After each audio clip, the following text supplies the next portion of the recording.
Tahimik na naninirahan sa bayan ng Maliko, Nueva Vizcaya ang pamilya ni Regine Zamora.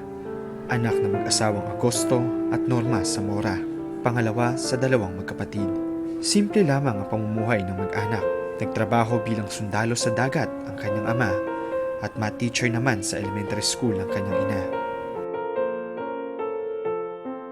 Ang simpleng buhay na ito ay binago ng di inaasahang trahedya.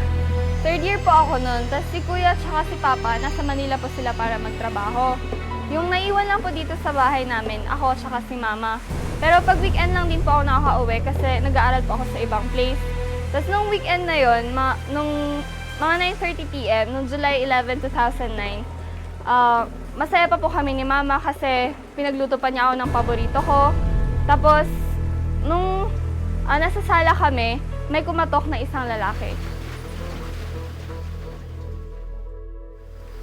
Wadatan ang Agosto, Iroli Igay. Awan da intoy, adanan ijay Manila.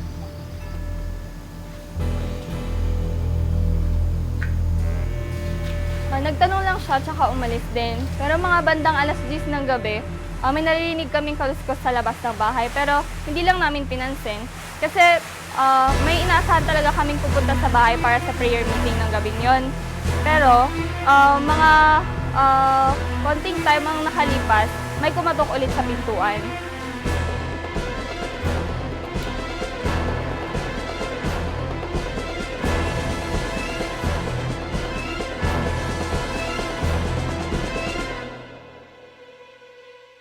Pinilit po namin isara yung pinto, pero wala na po kaming nagawa kasi inipit niya yung itak sa may pintuan.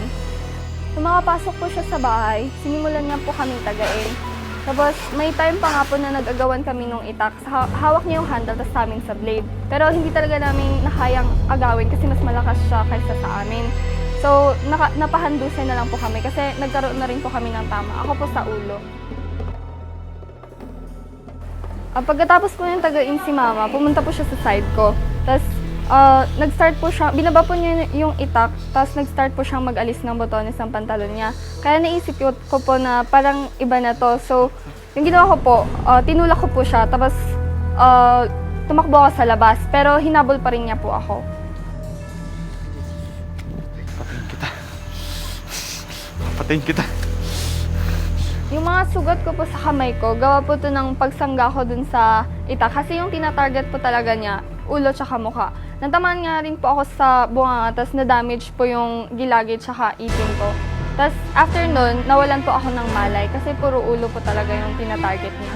Pagkagising ko po, wala na po siya sa paningin ko. So parang nagkaroon po ako ng lakas para tumakbo ulit. Tapos tumakbo po ako kina lola. Tapos, hindi pa nga po nila ako nakilala kasi sobrang bloody po talaga yung mukha ko. Tapos, humingi po sila ng tulong sa iba. Tapos, yung mga ibang kabarangay namin, sila po yung nag-rescue kay mama sa bahay. Ngunit, dead on arrival na rin po siya kasi yung pinakamalapit na hospital is 2.5 oras pa po ang layo.